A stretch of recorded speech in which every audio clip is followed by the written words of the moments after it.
하나님이 롯에게 자비를 베풀고 어떻게 해서든지 이 소돔과 고모라 땅에서 그 롯과 그의 가족을 구하려고 했습니다만, 결론적으로 본다면 하나님의 그 큰 자비에도 불구하고 롯의 사위가 될 사람들은 나오지도 못했고, 롯의 아내는 뒤를 돌아보므로 소금 기둥이 됐고, 또 롯의 딸들은 아버지와 동침하는 그런 불미스러운 사건들을 계속적으로 낳게 됩니다. 한마디로 하나님이 베푸신 그 자비에 대해서 죄와 멸망이라는 그런 쓴 열매로 끝나고야 마는 인생이 롯의 인생이었습니다. 우리 본문을 통해서 교회의 모습을 한번 살펴봅시다. 기독교가 뭐냐라고 물은다면, 그리고 교회는 무슨 일을 해야 되냐라고 질문을 한다면, 저는 개인적으로 죄와 싸워야 된다, 이렇게 이야기를 합니다. 만약에 저나 여러분이 이 교회에서 교인으로 살면서 만약 자기 안에 있는 죄를 내버려 두고 자기 안에 있는 죄와 싸우지 않는다면 그 사람은 틀림없이 가짜이거나 아직 멀었거나, 또 결국은 우리 몸이 교회 안에 있는 축복을 얻었음에도 불구하고 이 롯처럼 멸망의 대상이 될 수도 있다라는 것입니다. 죄에 대해서는 분명히 그 치열한 싸움이 필요합니다.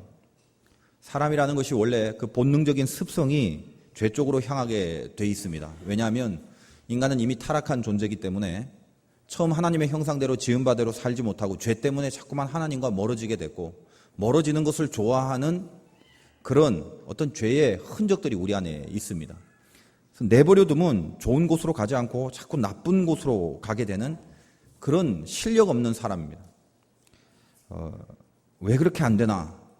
또 이래야 되나? 그래서 늘 우리가 신자로서 살아가려면 그런 하소연들을 하나님 앞에 해야 마땅합니다. 잘 하려고 해봤는데 또 내버려두니까 또 엉뚱한 데로 가고 있네. 왜 이렇게 해도 안 되는가? 우리가 거룩한 곳으로 가는 발걸음은 절대로 자동적으로 되어지지 않습니다.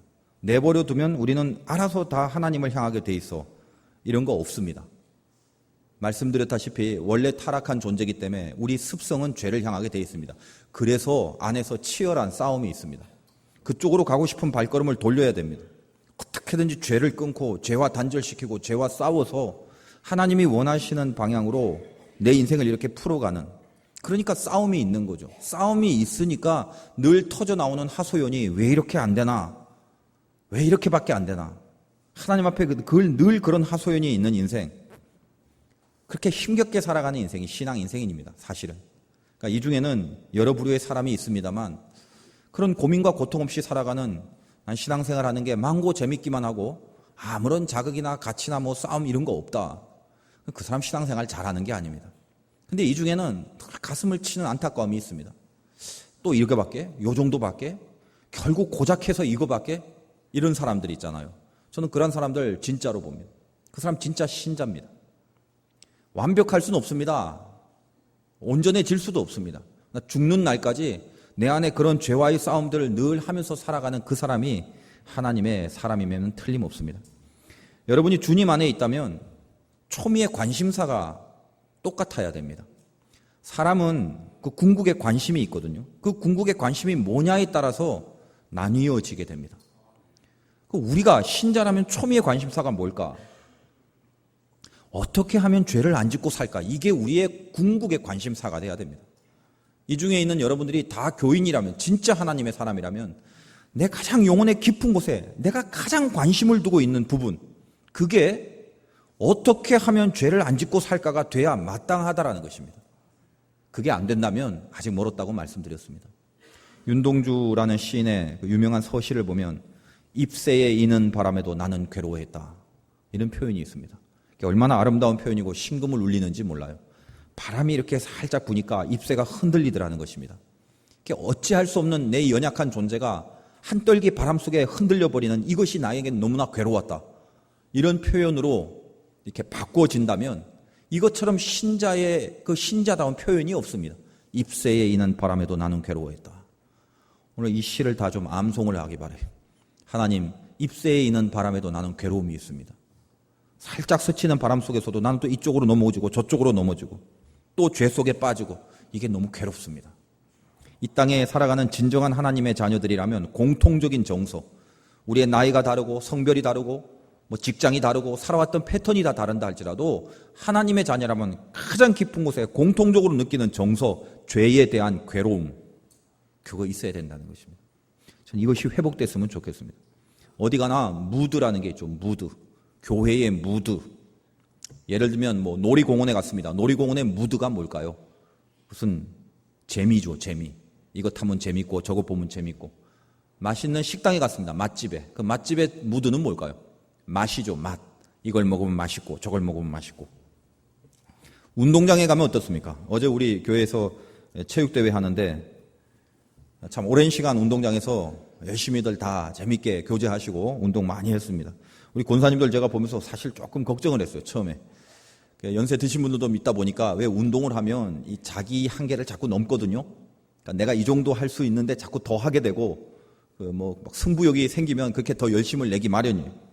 그래서 혹시라도 좀 이렇게 하다가 무리하시는 분이 없을까라고 생각을 했는데 평소에는 우리 권사님들이 나이 드신 권사님들도 그냥 에고 하시면서 어떻게 그렇게들 힘이 좋으신지 저보다 더 체력이 좋은 것 같아요. 그래서 제가 어제 그 운동회 바라보면서 마음속에 이제 안심을 좀 했습니다. 우리 화도교회 권사님들은 다 100세 이상까지 다 사실 수 있는 분이다.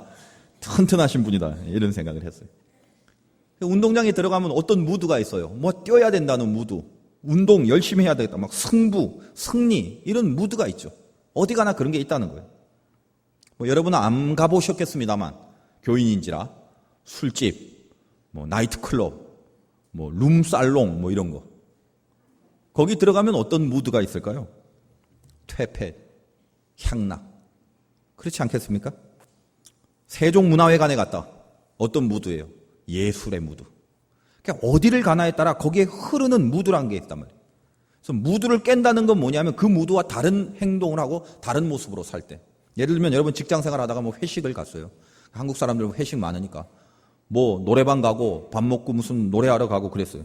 노래방 가서 노래를 시켰는데 예수 믿는답시고 만약에 그 노래방 가는 자리에서 직장 회식에서 나 같은 죄인 살리신 막 이거 찬양하고 있으면 그거 무드 깨는 거죠.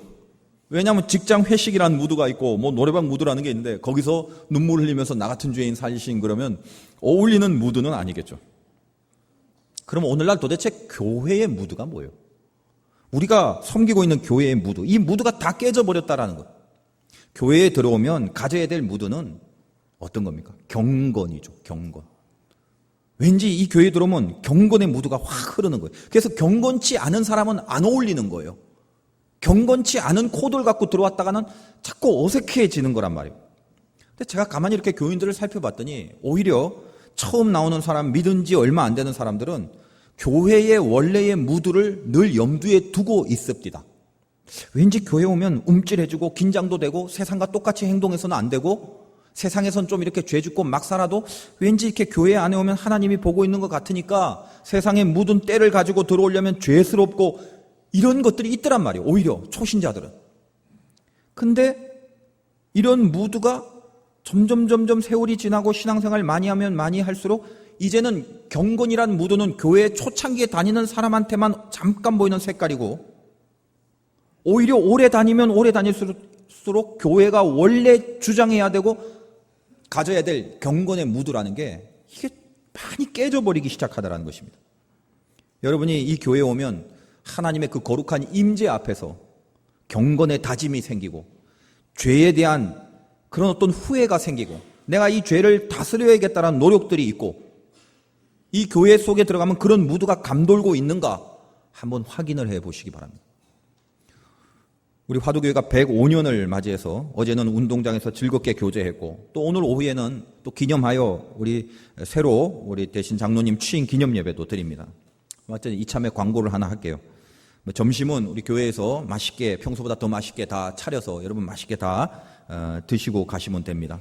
근데 오후 예배는 이제 취임 예배로 드리기 때문에 외부에서 좀 손님이 오십니다. 그래서 오후 예배 마치고 식당에서 다가회를 좀 준비했는데 그것은 이제 외부 손님들을 위한 접대용이니까 여러분은 점심시간에 점심 맛있게 많이 드시고 가실 때는 우리 새로 취임하는 장로님들이 준비한 선물만 잘 받아가 주시고 우리 장로님과 관계자와 외부 손님들 좀 위주로 식당에서는 그렇게 좀 다가를 갖도록 하겠습니다. 이참에 잠시 광고를 드리면서 어쨌든 우리는 창립 105주년을 맞이해서 어떤 기치를 좀 하나님 앞에 세워야 될까? 제가 나름대로 좀 기도를 하고 또 생각을 해봤는데 저는 항상 그렇습니다. 우리 화도교회의 무드가 다시 온전하게 하나님 앞에 회복되기 위해서는 죄와 싸우는 교회라는 인정을 하나님 앞에 받아야 되겠다라는 생각이 든다는 것입니다. 이게 많이 깨져 버렸어요. 죄는 자꾸 더럽게 느껴져야 되고, 그러니까 손에 무슨 때가 묻으면 빨리 손을 씻고자 하는 마음처럼 교회에 들어오면 내 죄가 더러워지는 것이 드러나야 되는 거예요. 그래서 이 죄를 끊어버리려고 몸부림을 치고, 이 죄를 씻고 끊기 위하여 십자가의 보혈의 은혜와 은총을 갈구하는 그런 심령으로 교회에 들어와야 되고 교회에서 살아야 된다는 것입니다. 그래야 성령이 떠나지 않고 하나님이 우리를 돌봐주시고 자비하심이 떠나지 않는 그런 삶이 되는 거죠. 예배를 드리는 자리든 이 자리든 식당에서 밥을 먹든 카페에서 차를 마시든 몸된 교회 안에 어느 곳에 있다 할지라도 문득 혹은 뜬금없이 급하고 강한 바람처럼 성령의 거룩한 임재가 우리 가슴을 때리는 체험들을 해야 됩니다. 죄가 생각이 나야 돼요.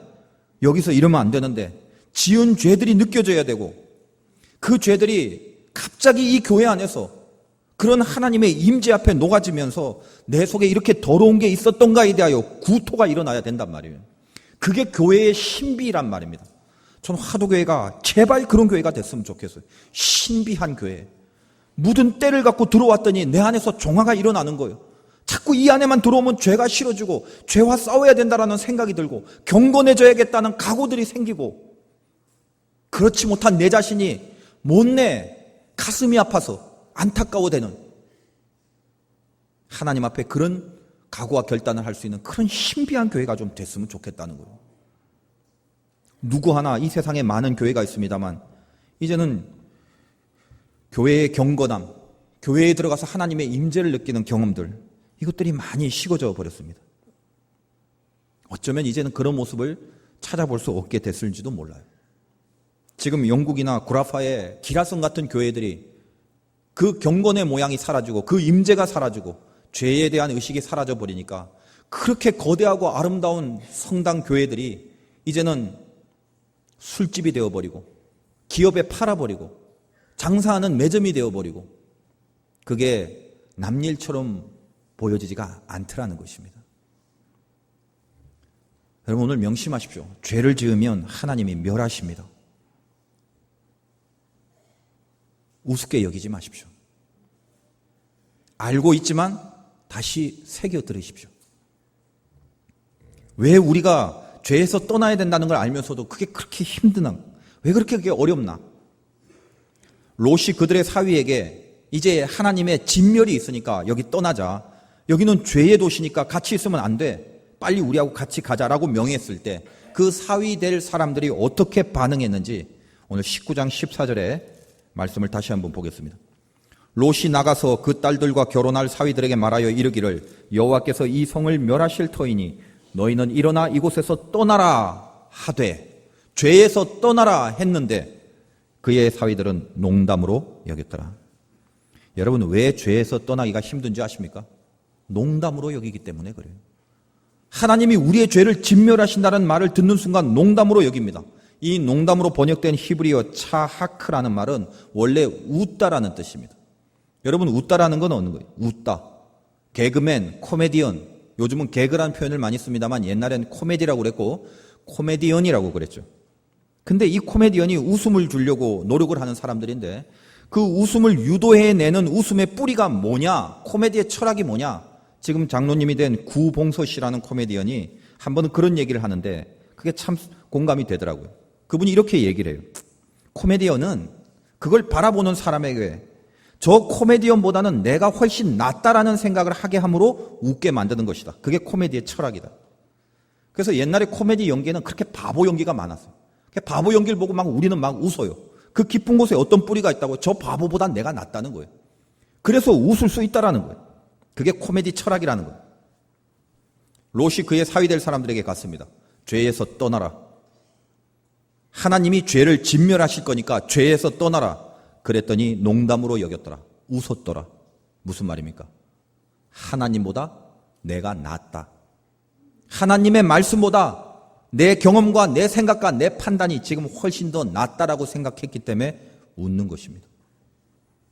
여러분, 이 중에 여러분의 죄를 하나님이 진멸한다는 하나님의 말씀을 듣고 혹시 속으로 웃고 계시지 않습니까? 네가 뭐라고 얘기하든 성경에 뭐라고 있든지 간에 그럴 리는 없다라고 여기고 계시진 않습니까? 롯의 사위의 영성과 똑같습니다. 자비로우신 하나님은 우리에게 구원의 약속을 이루기 위하여 얼마나 애를 많이 쓰시는지 모릅니다. 사실 롯은 아브라함이 없었다면 이미 진작 멸할 수밖에 없는 반응을 보였습니다. 그러나 끝까지 아브라함에게 주신 약속 때문에 하나님이 이 롯을 통하여 많이 애를 쓰십니다. 오늘 성경의 표현에 보면 이렇게 애를 쓰는 하나님의 마음이 읽혀져 있는 부분이 많습니다. 19장 15절에 보니까 동틀 때의 천사가 롯을 재촉한다라는 표현이요. 19장 16절에 보니까 롯이 지체함에 그 사람들이 롯의 손과 그 아내의 손과 두 딸의 손을 잡아 인도하여 성 밖에 두니, 말로 해서 안 되니까 손을 잡아서 채로 이끌어 나가는 것입니다. 얼마나 애를 쓰시는지 몰라요. 19장 17절에 보니까 그 사람들이 그들을 밖으로 이끌어낸 후에 아예 안에 있지 않고 데리고 가서 손을 끄집어내서 밖으로 이끌어낸다. 그리고 19장 22절에 그리고 속히 도망가라. 네가 거기 이르기까지 내가 아무 일도 행할 수 없노라. 너가 피하기 전까지는 멸망시킬 수 없으니까 빨리 속히 도망해라. 하나님의 마음이 읽혀지죠. 이렇게 하나님은 우리를 재촉하고 우리를 이끌어내시려는 열심을 갖고 계십니다. 그런데 그 열심에 비하여 롯과 그의 가족들의 반응이라는 게 참으로 답답하게 그지없는 반응들이었습니다. 오늘 우리의 반응도 이 롯과 같은 반응이 돼서는 안 되겠죠. 어떤 반응을 합니까? 다시 16절에 그러나 롯이 지체하고 있다는 것입니다. 우물쭈물하고 하나님의 인도하심을 받아 누리지 않고 있다는 것입니다. 18절에 보니까 롯이 그들에게 이르되 내 주여 그리 마옵소서 산으로 도망하라 했다니 그렇게 하지 말라는 거예요. 산으로 도망 못 가겠다는 거예요. 내가 산까지는 못 가겠다. 나중에는 어떻습니까? 돌아보지 말랐는데 돌아보고, 그래서 그의 아내는 소금 기둥이 되고, 진짜 아브라함만 아니었으면 롯은 살아남기 힘든 반응들 투성이었습니다. 오늘 우리에게도 동일하게 하나님께서 말씀하십니다. 주님의 소리를 들어야 돼요. 안타까운 마음으로 총각을 다투는 다급함으로, 간절함으로 하나님의 천사가 롯을 향하여 말하는 소리, 그 중에 핵심적인 요절이 무엇입니까? 19장 17절입니다. 그럼 다시 한번 봅시다. 우리를 향한 하나님의 소리. 그 사람들이 그들을 밖으로 이끌어낸 후에 이르되 도망하여 생명을 보존하라. 돌아보거나 들에 머물지 말고 산으로 도망하여 멸망함을 면하라. 우리로 하여금 멸망키를 원치 아니하신 하나님이 명령하신 말씀을 기억하십시오. 돌아보거나 들에 머물지 말고 산으로 도망하라. 다시요, 돌아보지 말라. 머무르지 말라. 산으로 도망하라. 이것이 하나님이 오늘 우리들에게 말씀하시는 내용의 핵심입니다. 그런데 어떻습니까? 이 말을 지키지 못했죠. 아까 말씀드렸다시피 사위될 사람들처럼 이 말을 듣고 나서 웃어버렸습니다. 농담으로 여겼습니다. 그냥 많이 주워 들은 이야기니까 그냥 알고만 있을게로 끝나버렸습니다. 지금 도망할 필요가 없다는 거예요. 지금 뒤를 돌아보지 않을 필요가 없으며 지금 머무르지 않을 필요가 없다라고 다들 생각하는 것입니다. 오늘 예배 뒤에 여러분이 집에 가면서 한 주 동안 여러분 가슴속에 돌아보지 말고 머물지 말고 산으로 도망하라, 떠나지 않는 말씀이 되기를 바랍니다. 여기 돌아보다라는 첫 번째 말씀, 이 돌아보다라는 말은 히브리 말로 아하르 나바트라고 말하는데 뒤로 본다. 사람이 눈이 있으면 자동으로 그 눈이 보는 앞부분이 보이게 돼 있죠. 근데 여기 아하르 나바트라는 말은 내가 눈여겨 관심을 가지고 특별히 뒤에 있는 것을 주의하여 본다라는 것입니다. 자동적으로 보이는 게 아닙니다. 의도를 갖고 주의하여 본다. 그러지 말라는 것입니다. 죄를 끊고 죄에서 떠나는 사람들의 특징이 뭡니까? 돌아보지 않는 것입니다. 성경에 보면 이런 표현이 있습니다. 신약 성경에 너희가 너의 눈을 뽑고 천국으로 가는 것이 두 눈이 멀쩡한 채로 지옥불에 가는 것보다 낫다라는 100번 1000번 지당한 얘기입니다. 좀 잔인하지만 틀림없이 맞는 말일 것 같습니다. 근처에 내가 감각할 수 있는 것을 내 범위 안에 두지 마십시오. 그게 죄를 끊는 자의 1차적인 목표가 돼야 됩니다. 돌아보지 마십시오. 보게 되면 손대게 되고 손대면 결국 하게 됩니다. 그게 패턴이란 말이에요. 예를 들면 예수 믿고 경건하게 살아봐야겠다. 술을 끊어보자 결심을 했습니다.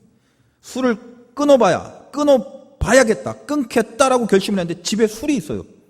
술이 보여요. 절대 되지 않습니다. 담배를 끊어보겠다. 근데 집에 몇 보루가 있어요. 절대 끊을 수 없습니다. 이것만 피고 이것만 먹고. 그래서 제가 주변에 술, 담배 끊는 사람 중에 내가 이것만 다 하고 그 다음에 라고 하는 사람 치고 성공한 사람을 단 한 명도 못 봤어요. 왜 그래요? 죄에서 떠나는 사람은 어떤 겁니까? 돌아서야 돼요. 눈여겨 그걸 미련을 두고 뒷걸 보면 안 돼요. 아직 남아있는데 저걸 봐야 되는데 어떻게 해야 돼요? 통째로 버려버려야 되는 것입니다. 그게 돌아보지 않는 것입니다. 음란하여 혼자 몰래 그런 이상한 것들을 보고 즐기고 그것과 탐닉하고 있는 거, 그거 갖고 있으면 안 됩니다. 지우고 없애버려야 돼요. 부정한 물질이 있습니까? 부정한 돈이 있습니까? 내가 손대지 말아야 될 것이 있습니까? 근데 그걸 내가 볼 수 있는 범위 안에 내버려 두면 결국은 행할 수밖에 없습니다. 그래서 하나님이 뭐라고 말씀하죠? 돌아보지 마라. 보질 말라는 거예요. 보질. 아하라 나바타 하지 마라. 오늘 예배 가운데 여러분이 내가 이거 계속 보고 있구나 라고 생각하면 그걸 확 버릴 수 있어야 됩니다. 중독자들, 도박에 중독된 사람들, 마약에 중독된 사람들. 여러분, 도박에 중독된 사람들도 도박 끊으려면 손가락 끊는 게 더 빠릅니다. 손가락 끊는다는 건 너무 잔인하니까 요즘 순간 접착제라고 좋은 게 나왔어요. 제가 소개해 드릴게요. 뭘 이렇게 하나 붙이려고 그랬는데 제가 저번에 순간 접착제를 약간 이렇게 묻었는데 세상에 그게 얼마나 센지 손이 떨어지지가 않더라고요. 조금 묻은 게. 이거 좋구나. 손가락 잘라면 잔인하잖아요. 근데 여러분, 결단이 서 있는 사람은 제가 가르쳐 드릴게요. 우리 화도교인 중에는 없겠지만은 혹시 주변에 도박에 중독돼서 끊으려고 하는데 안 되는 사람들은 손가락 마디마디에 순간 접착제를 다 붙이십시오. 조금만 붙여도 떨어지질 않아요. 어떤 겁니까? 돌아보지 않겠다는 거예요. 오늘 여러분 마음속에 성령께서 지적하시는 거 있죠. 너 그거 계속 돌아보고 있잖아. 계속 그거 보고 있잖아. 아닌데 하면서도 계속 보고 있지. 그거 통째로 끊어버려야 돼요. 확 돌아서야 돼요. 그래서 하나님이 됐어, 합격. 여러분, 이 말씀을 들었을 때 감격과 기쁨 아십니까? 여러분이 거룩을 확보했을 때 밀려오는 기쁨, 그게 나의 행복이 돼야 되는 그 신자의 삶이라는 거예요. 죄에서 떠나가기가 힘든 사람은 돌아보는 사람이라고. 그 다음에 뭐라고요? 머무르지 마라. 죄에서 떠나기가 힘든 사람은 자꾸 머무르려고 하는 사람이에요. 여기 머무르다라는 히브리 말은 아마드라는 표현인데 지탱하다라는 뜻입니다. 어떤 의미입니까? 커다란 흐름이 있는데 흐름을 안 따라가고 버팅기고 서 있는 거죠. 하나님의 영적 흐름이 있습니다. 나를 끌고 가는 흐름, 아브라함을 끌고 가는 흐름, 천사가 롯의 손을 잡아갖고 끌고 가는 흐름이 있는데 그 흐름을 타지 못하고 버팅기고 안 가겠다는 거예요. 왜 그럴까요? 왜 롯이 이렇게 버팅기고 있을까요? 이유는 하나죠. 미련이 남아서 그래요. 미련. 그까짓 건 미련 때문에. 죄는요, 미련이 없어야 돼요. 롯의 아내가 가다가 왜 돌아봅니까? 왜 소금기둥이 돼버렸어요? 롯이 왜 지체해요? 미련이요, 미련. 소돔 생활의 미련. 거기 향락과 어둠의 문화가 있었고 즐겼던 것, 자기 땅이 있고 자기 재산이 있고 자기 소유가 있고 이걸 더 누리고 더 즐길 수 있는데 여기서 내가 머물고 있으면 느낄 수 있는데 머물지 않으면 버려야 되니까 손해보는 것 같고 아깝고 더 이상 낙이 없는 것 같고 진짜 심판이 있다는데 있기나 하는 거야? 왠지 멸망된다는 말이 진짠가 싶기도 하고 의심스럽고 그러니까 그 자리에서 아닌 줄 알고 이 정도에서는 안 되는 줄 알면서도 버티고 머물고 있는 거예요. 버티고 있는 거. 하나님께서 이쪽으로 가라는 몰고 가심이 있는데도 불구하고 버팅기고 계속 그걸 붙잡고 있는 거예요. 여러분, 미련을 버리려면 속 시원하게 버리는 사람은 없습니다. 누구든지 그게 죄라 할지라도 미련을 버리는 사람에게는 아픔이라는 게 있어요. 거룩한 새 출발을 위하여 감수해 나가야 될 가치가 뭐다? 아픔입니다. 아픔. 정말 하나님 앞에 새 출발하는 사람은 아픔 갖고 출발하는 사람이에요. 손해보고 망할 것 같은 불안함, 그게 아픔으로 다가와도 그거 붙잡고 출발하는 사람이에요. 그 사람이 진짜 거룩한 출발을 하는 사람입니다. 여러분에게 그런 용기가 있게 해달라고 하나님 앞에 기도할 수 있어야 돼요. 아프지 않고 쉽게 가겠다고요? 그냥 마음속으로 다짐만 하고 가겠다고요? 그런 출발이 얼만큼 가고 끝나버리는지 경험해서 다 아시죠? 그러나 아픔을 대가로 치르고 하나님을 붙잡은 사람들은 오래 가게 돼 있습니다. 왜? 그 아픔만큼 하나님께 나아가는 그 밀도가 훨씬 더 강해졌기 때문에 그렇습니다. 우리들에게 말씀하십니다. 머무르지 마라. 여러분 혹시 인생에 영적으로 머무르고 있는 거 있습니까? 미련 때문에? 그거 버리면 안 될 것 같고, 그거 버리면 재미가 없고, 그거 버리면 인생에 낙이 없고, 그거 버리면 손해볼 것 같고 멸망할 것 같은, 하나님 것이 아닌데 그걸 알면서도 계속 붙잡고 있는 그런 것들,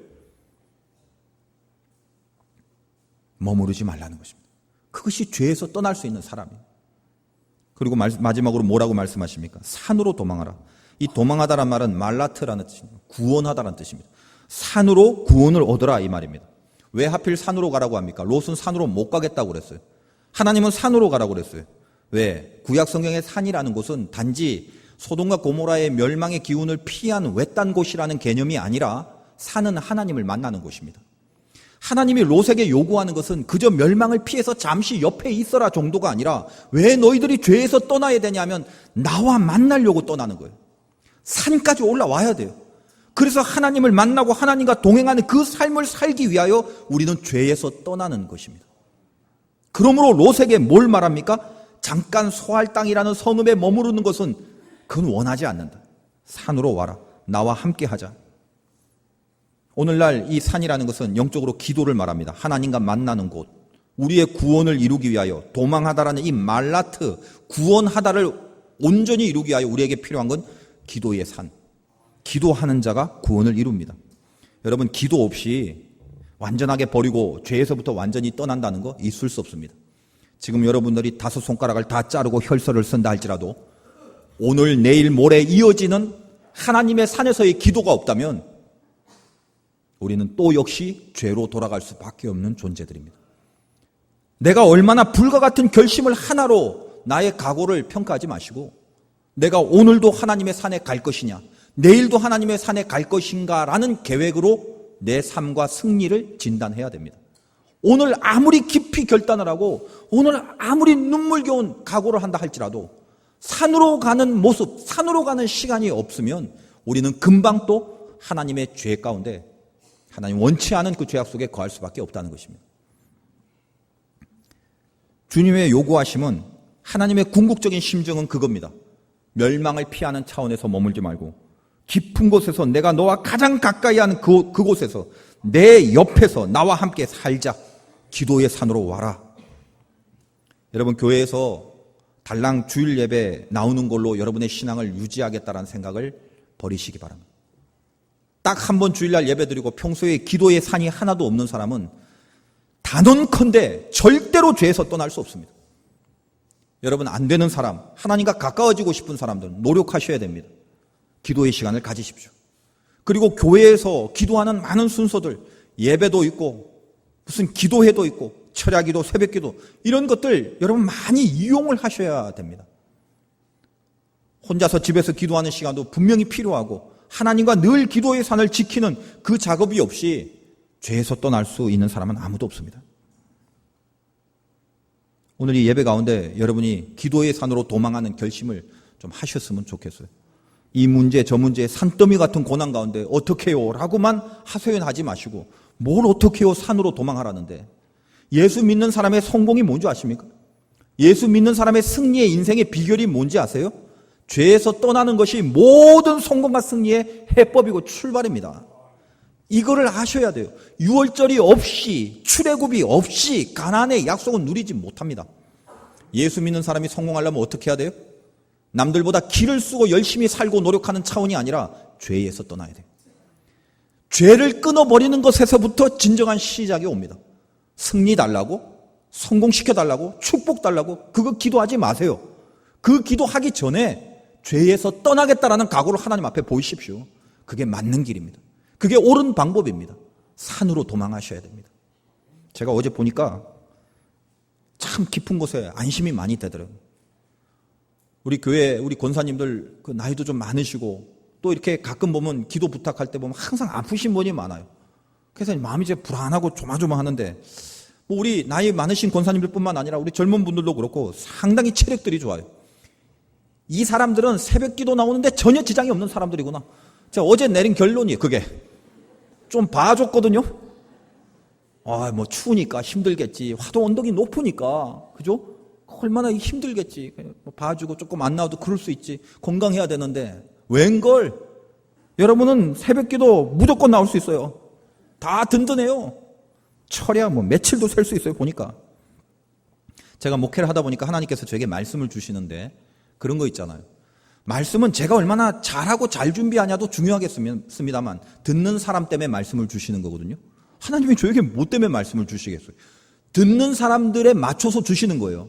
근데 제가 가만히 보니까 주일 낮 예배도 중요합니다만 새벽 기도나 철야 기도의 말씀은 제가 느끼기에도 굉장히 진해요. 왜 성령께서 그렇게 하시나? 뭐 나오시는 분은 좀 느끼실 수가 있겠죠. 우리 대예배는 그래도 초신자도 있고 약간 신앙적으로 이렇게 무르익지 못한 사람들도 얼떨결에 나오신 분들도 좀 있을 거예요. 그러니까 그분들 수준에도 좀 맞춰야 되잖아요. 근데 철야나 새벽이나 이럴 때는 작정하고 나오시는 분들이기 때문에 진한 메시지가 분명히 있다라는 것입니다. 그런 거 놓치지 마십시오. 저도 이렇게 말씀을 전할 때 보면 제 자신의 은혜를 통하여 제 말씀 전하면서도 제가 같이 은혜를 받거든요. 그러니까 제 말씀, 제가 설교를 잘해서 은혜를 받는다는 것이 아니라 동일하게 저에게도 하시는 말씀이기 때문에 하면서 저에게도 은혜가 있단 말이에요. 근데 철야나 새벽이나 이럴 때는요, 훨씬 은혜의 농도가 진한 걸 제가 느낀단 말이에요. 왜 그래요? 단지 살짝 멸망을 피하는 정도가 아니라 하나님과 확 가까워지고 싶은 열망이 우리를 기도의 산으로 하나님께서 보내주신 장소라는 걸 알고 있기 때문에 그렇다는 거예요. 여러분, 신앙생활 하면서 하나님이 여러분을 도와주시고 힘주시고 능력 주셔서 풀리게 하시고 이루게 하시고 고쳐주시고 다 좋습니다. 저는 그거 너무 행복하고 감사하게 생각해요. 근데 잊지 마십시오. 그 모든 축복의 첫 출발점이 철저한 죄에서부터의 단절이라는 거. 죄에서부터 떠나는 것에서부터 그것이 시작된다는 거. 그거 잊지 마십시오. 내가 늘 소돔과 고모라 땅에 거기에 거하면서 늘 돌아보고 늘 머물고 산으로 가라니까 이 소알이라는 곳이 어디예요? 여러분 22장 22절 오늘 본문 22절 마지막에 이름을 소알이라 불렀더라. 거기 1번 해놓고 각주에 보니까 소알이라는 성읍의 뜻이 자금, 쬐깐하다는 거였어요. 쬐깐하다. 끼케야 하나님을 믿는 사람이 죄부터 떠나서 그 쬐깐한 곳에 머무르는 것으로 끝나는 거 하나님 원치 않으십니다. 소알 땅에 머물러서 그 다음에 피신하는 장면이 다음 주부터 또 나오기 시작하는데 하나님이 원하시는 건 쬐깐한 데에 있는 것이 아니에요. 가장 가까운 곳에서 나와 가장 가까이서 함께 가자는 것입니다. 함께 가자. 오늘 이 예배를 통해서 저도 마찬가지고 여러분도 마찬가지고 또 우리 창립 105주년을 기념하는 이 시즌에 우리 교회가 나가야 될 것이 뭔가? 내가 정말 평생을 삼을 수 있는 내 목표가 무엇인가? 내 승리와 성공과 영광을 위하여 내가 제일 먼저 해야 될 것이 무엇인가? 죄를 끊고 죄에서 떠나며 돌아보지도 말 것이며 머무르지도 말 것이며 기도의 산으로 가 하나님과 가까워지는 그 인생이 되자. 그 결단이 오늘 하나님이 보시기에 하나님 앞에 인정받고 기쁨이 되는 그런 소중한 결단으로 되시기를 우리 주님의 이름으로 축원드립니다.